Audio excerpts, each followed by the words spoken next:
अस्मत्गुरुसमारम्भां यतिशेखरमध्यमां लक्ष्मीवल्लभपर्यन्तां वन्दे गुरुपरम्पराम् ஆழ்வார்கள் வாழி அருளிச் செயல் வாழி தாழ்வாதுமில் குறவர்தாம் வாழி ஏழ்வாறுமுய்ய அவர்கள் உரைத்தவைகள்தாம் வாழி செய்யமறை தன்னுடனே சேர்ந்து அகலகில்லே நிறையுமென் அலர்மேல் மங்கை உரை மார்பா நிகரில் புகழாய் உலகம் உன்னுடையாய் என்னையாழ்வானே நிகரிலமரர் முனிக்கணங்கள் விரும்பும் திருவேங்கடத்தானே புகழொன்னில்லா வடியேன் உன்னடிக்கீழமர்ந்து புகுந்தேனே அகில புவன ஜன்மஸ்தேம பங்காதிலீலே வினத விவிதபூத உராத ரக்ஷைகதீக்ஷே ஸ்ருதிச்சரசி விதீப்தே பிரம்மணி ஸ்ரீனிவாசே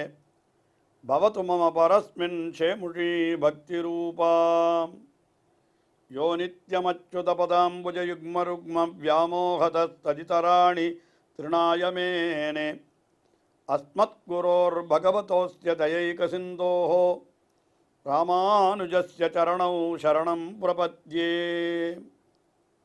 ஸ்ரீமான் வெங்கடநாதார்ய கவிதார்க்கிககேசரி வேதாந்தாச்சார்யவர்யோ மே சந்நிதத்தாம் சதா ஹிருதி. எம்பெருமானாரை பற்றிய 70க்கும் மேற்பட்ட ஸ்லோகங்கள் கொண்ட அற்புதமான ஸ்தோத்திரத்தை அருளி செய்துள்ளார் வேதாந்த தேசிகன். எம்பெருமானார் ஸ்ரீ ராமானுஜர் யதிராஜர் என்றும் போற்றப்படுகின்றபடியினாலே இந்த ஸ்தோத்திரத்திற்கு யதிராஜ சப்ததி என்றே பெயர் அமைந்திருக்கிறது. அந்த யதிராஜருடைய பெருமையை பலவாறு வர்ணித்து வருகின்ற வேதாந்த தேசிகன் இந்த யதிராஜ சப்தத்தினுடைய 15வது ஸ்லோகத்திலே அந்த யதிராஜரை ஒரு ரத்னஹாரத்தினுடைய நடுநாயக பதக்கம் போலே, நடுநாயக கல் போலே இருப்பவர் என்று தெரிவித்தார் என்று நாம் பார்த்தோம். யதிராஜேன நிபத்த நாயக ஸ்ரீஹி மகதி குருபங்கிஹார எஷ்டிஹி என்று சொன்னார். குரு பரம்பரையாகிற ஹாரம், அதற்கு யதிராஜர் நடுநாயகமாக இருக்கிறார் என்று. அதிலே அடியன் விவரிக்கிற பொழுது அந்த குரு பரம்பரை என்னால் ஒரு ஆச்சாரிய பரம்பரையிலே எம்பெருமானாருக்கு முற்பட்ட ஆச்சாரியர்கள் 9 பேர், எம்பெருமானாருக்கு பிற்பட்ட ஆச்சாரியர்கள் 9 பேர் என்று காட்டினேன்.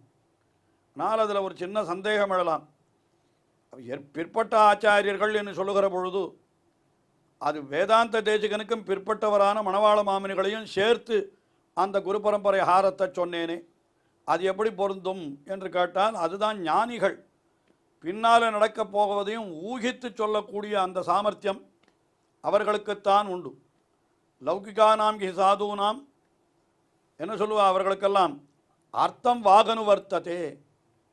ஆனால் ரிஷீணாம் புனர் ஆர்யானாம் வாச்சம் அர்த்தோனுதாவதி என்று இவர்கள் என்ன சொல்லுகிறார்களோ அதை பின்பற்றுகிறது என்று சொல்லுவார்கள். அர்த்தம் அதை பின்பற்றிவிடுமா.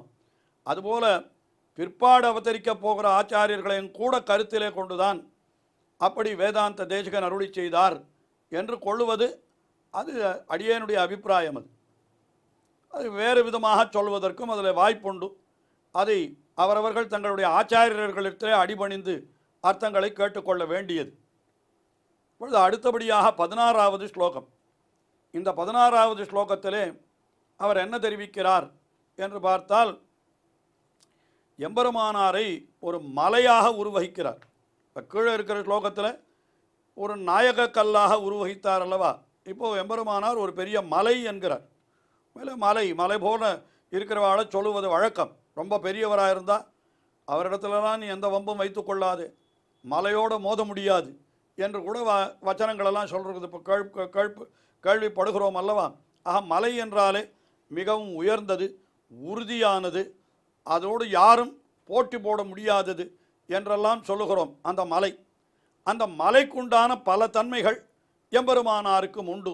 ஆகையினாலே எம்பெருமானார் ஒரு மலை போன்றவர் என்று அருளி செய்கின்ற வேதாந்த தேசிகன் இந்த ஸ்லோகத்தையும் ஒரு ஸ்லேஷத்திலே அமைத்திருக்கிறார். அதாவது ஒரே சொல்லுக்கு 2 பொருள்கள். ஒரு பொருள் அந்த சொற்களை எல்லாம் பார்த்தா மலையை குறிக்கிறதாக இருக்கும். அதே சொற்களுக்கு இன்னொரு முறை பொருள் கொள்ளுகிற பொழுது அது யதிராஜரான ஸ்ரீ ராமானுஜரை குறிப்பதாக இருக்கும் என்று இப்படி நாம் பார்க்கலாம். அப்படிப்பட்ட ஸ்லேஷத்திலே அமைந்த அற்புதமான ஸ்லோகம் 16வது ஸ்லோகம்.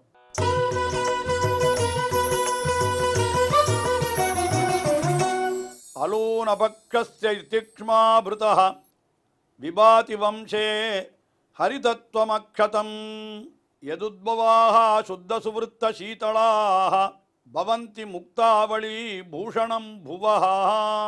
முதலே மலையை பற்றி நாம் பார்ப்போம். இந்த ஸ்லோகத்தில் மலைக்கு ஒரு காலத்தில் இறக்கைகள் இருந்தன. அலூனபக்ஷஸ்ய, அலூனபக்ஷஸ்ய என்னாலன்னா பிறர வெட்டப்படாத சிறகுகளை உடையதாக. முதல்ல மலைகளுக்கெல்லாம் சிறகுகள் இருந்தது. அதுக்கப்புறம்தான் இந்திரன் அந்த மலைகளுடைய சிறகுகளை எல்லாம் வெட்டி விட்டான் என்று இது புராணங்களிலே சொல்லப்பட்டிருக்கிறது. இந்த மலைகள் சிறகுகள் இருக்கிறபடினாலே ஆங்காங்கே பறந்து சென்று சில மனிதர்களுக்கெல்லாம் ஆபத்தை விளைத்தன. அங்கே பறந்து சென்று விட்டு கீழே இறங்கினால் அடியிலே மனிதர்கள் மாண்டு போகிறார்கள் அல்லவா.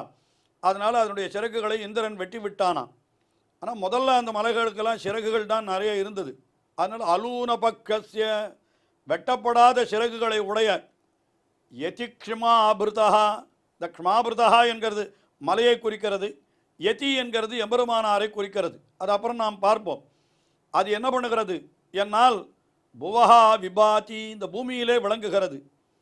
அதில் என்ன அந்த மலைன்னு கேட்டால் அந்த மலையிலே மூங்கில் நிறைய வளரும். வம்சே, வம்சம் என்னால் மூங்கில். அந்த மூங்கில் அந்த மலை எப்படி இருக்கும்னு கேட்டால் ஹரிதத்வம் அக்ஷதம். ஹரிதத்வம் அப்படின்னு அங்கே பிரிக்கணும் பதத்தை. அதாவது பசுமை நிறம் உடையதாய் அந்த மலை நன்றாக புல் எல்லாம் வளர்ந்து பசுமையாக இருக்கும். அக்ஷதம் குறைவற்றதாக அது விளங்குகிறது. அதில் வம்சம், வம்சம் என்னால் மூங்கில். அந்த மலைகளிலே மூங்கில் உண்டாகும். அந்த மூங்கிலிலிருந்து எவை உண்டாகும் என்னால் எதுத்பவாக, மூங்கிலிருந்து உண்டாகக்கூடியவை எவை என்னால் சுத்த சுவிருத்த சீதளாக முக்தாவளி, முக்துக்கள் இருக்கோ இல்லையோ அதெல்லாம் மூங்கிலே உண்டாகும் என்று சொல்லுவதுண்டு. இதெல்லாம் கவி மரபு.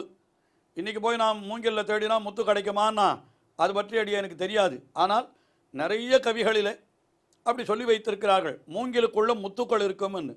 அந்த முத்துக்கள் எப்படி இருக்கும்? சுத்த வெண்மை நிறமாக இருக்கும். விருத்த என்னாலனா நன்றாக உருண்டையாக அந்த வட்டமாக இருக்கும் முத்துக்கள், கோணல் மாணலாக இருக்காது.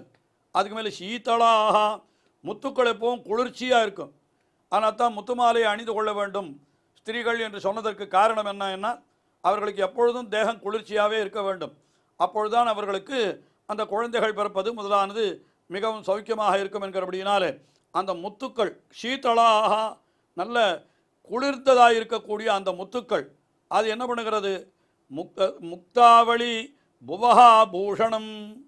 அப்படிப்பட்ட முத்து மாலைகள் இந்த உலகத்திலே அலங்காரமாய் விளங்குகிறது என்று பார்க்கிறோம். இந்த முத்துக்களுடைய வரிசைகள் இருக்கிறது, அது அப்படியே முத்து மாலையாயிருந்தால் அது இந்த பூமிக்கே அலங்காரமாய் ஆகிறது என்று இது பூர்த்தியாக இது அதாவது மலையை பற்றி சொன்ன விஷயம் இது. எந்த மலையிலிருந்து முத்துக்கள் உண்டாகி அந்த முத்துக்கள் பூமிக்கு அலங்காரமாக ஆகிறதோ அந்த மலை என்கிறது மிகவும் நன்றாக விளங்குகிறது. அவ்வளவுதான் இந்த ஸ்லோகத்துக்கு அர்த்தமாச்சு.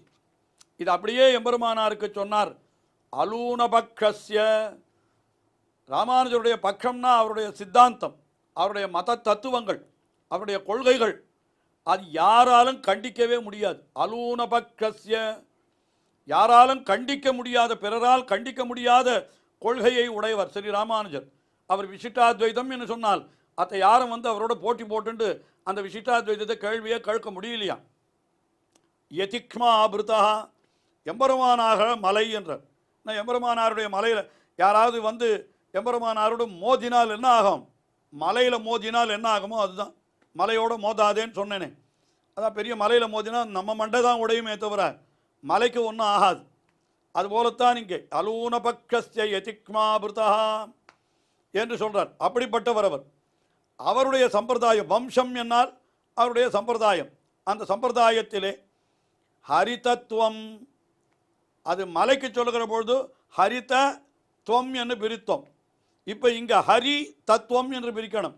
ஹரி தத்துவம் என்னாலன்னா எம்பெருமானுடைய தன்மைகள், உண்மையின் நிலை எம்பெருமான் என்கிற ஸ்ரீமன் நாராயணன் ஹரி இருக்கிறானே, அவனுடைய தத்துவம் உண்மை நிலை அது எப்படி இருக்கிறதுனா அக்ஷதம் விபாதி, குறைவற்றதாய் விளங்குகிறது. உண்மையிலே ஸ்ரீ ராமானுஜருடைய சித்தாந்தத்திலே தான் பரபிரம்மம் என்கிறது கல்யாண குணங்களோடு கூடியது, நல்ல அதாவது உலக அனைத்தையும் தனக்கு உடைமையாக உடையது, சேத்தனா சேத்தனங்கள் எல்லாம் தனக்கு அடிமையாக உடையது என்று அந்த பகவானுடைய உண்மைத்தன்மை இங்கே தான் நிலைநாட்டப்படுகின்றது. உண்மையில் மற்ற சம்பிரதாயங்கள் எல்லாம் பார்த்தா அந்த பரபிரம்மத்துக்கு ஏதோ குறை சொல்லுகிறார்கள். அந்த பரபிரம்மத்துக்கே அஜ்ஞானம் ஏற்பட்டு விடுகிறது, அந்த அஜ்ஞானத்தினாலே உலகம் ஏற்படுகிறது என்று பிரம்மத்திற்கு அஜ்ஞானத்தை சொல்லுகிறார்கள் மற்றவர்கள். ஆனால் ஸ்ரீ ராமானுஜர் பரபிரம்மத்திற்கு போய் அஜ்ஞானம் உண்டாகுமா? அஜ்ஞானமெல்லாம் நமக்கு உண்டாகும். அறியாமை என்கிறது நம்மை போன்ற மனிதர்களுக்கு உண்டாகலாம், பகவானுக்கு எப்படி அறியாமை உண்டாகும்? அதனால் உண்டாகாது என்று அந்த சித்தாந்தத்தை அடிப்படையை வைத்து விசேஷமாக தெரிவிக்கிறார். நிறைய விளக்க வேண்டும், ஆனால் அதற்கெல்லாம் நமக்கு இங்கே அவகாசம் இல்லை. ஆனால் அப்படிப்பட்ட ஸ்ரீ ராமானுஜருடைய அந்த சித்தாந்தம் இருக்கிறதே, அது எப்படிப்பட்டது? ஹரிதத்துவம் அக்ஷதம் விபாதி. உண்மையிலே ராமானுஜருடைய சித்தாந்தத்தில் தான் ஹரிதத்துவமானது அக்ஷதம் குறைவற்றதாய் விளங்குகிறது. மற்ற இடங்களிலே எல்லாம் அந்த பிரம்மம் என்கிற தத்துவத்திற்கு குறை சொல்லும்படியாக மற்ற சித்தாந்தங்கள் இருக்கின்றன. இந்த சித்தாந்தம் இதில் யாரும் கேள்வியே கேட்க முடியாது, இது அலூன பட்சம் என்ன அதையெல்லாம் காட்டினார். அப்படிப்பட்ட இந்த ராமானுஜருடைய சித்தாந்தத்திலே எது உத்பவாக யாரெல்லாம் வந்திருக்கிறார்களோ ஆச்சாரியர்கள், அவர்கள் அத்தனை பேரும் எப்படிப்பட்டவர்கள் என்று கேட்டால் சுத்த சுவிருத்த சீதளாக, அவர்கள் நல்ல சுத்தம் உடையவர்கள். சுவிருத்த அப்படின்னா நல்ல நடத்தையே உடையவர்கள். சீதளாக எப்பொழுதும் குளிர்ந்த எண்ணத்தையே உடையவர்கள், யாரையும் கண்டிக்க மாட்டார்கள், யாரிடத்திலும் போய் அனாவசியமாக வாதம் செய்ய மாட்டார்கள் என்று சொல்லும்படியாக அப்படிப்பட்ட சீதளாக பவந்தி. அப்படி ராமானுஜருடைய சம்பிரதாயத்தில் வந்தவர்கள் அத்தனை பேரும் இப்படித்தான் இருக்கிறார்கள்.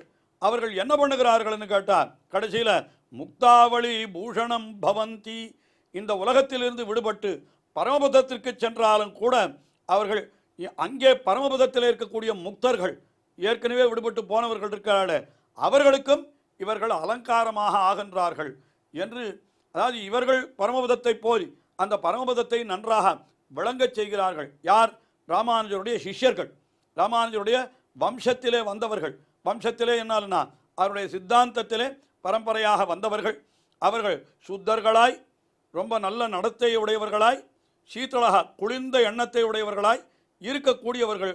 பூமியிலிருந்து பரமபதத்திற்கு சென்றாலும் அங்கேயும் கூட அந்த பரமபதத்திலேயும் கூட இவர்கள் நன்றாக அந்த விளங்கும்படியாக அதுக்கு ஒரு ஆபரணமாக ஆகிவிடுகிறார்கள் என்று இந்த ஸ்லோகத்தில் இப்படி மலையையும் ஸ்ரீ ராமானுஜரையும் ஒப்பிட்டு, மலை என்ன அது அலூன பட்சம் என்னால் மலைக்கு சிறகுகள் வெட்டப்படாத சிறகுகளை உடைய மலை.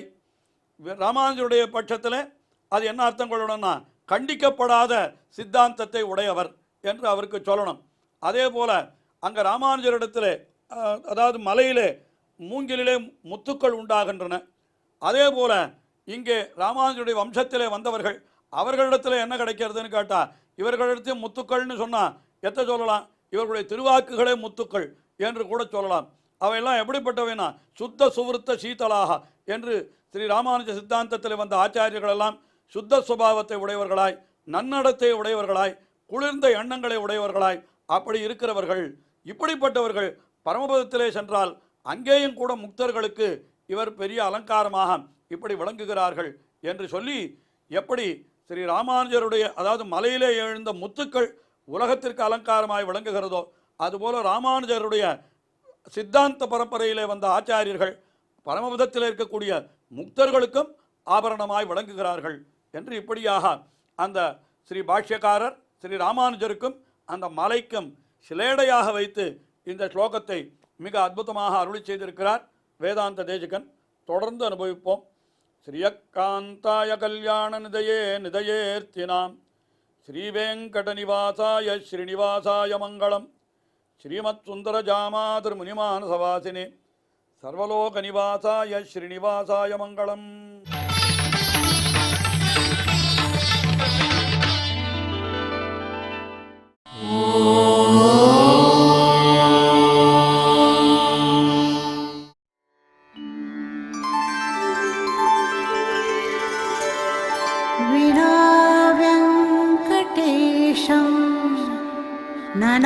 नाथो नाथः सदा वेङ्कटेशं स्मरामि स्मरामि।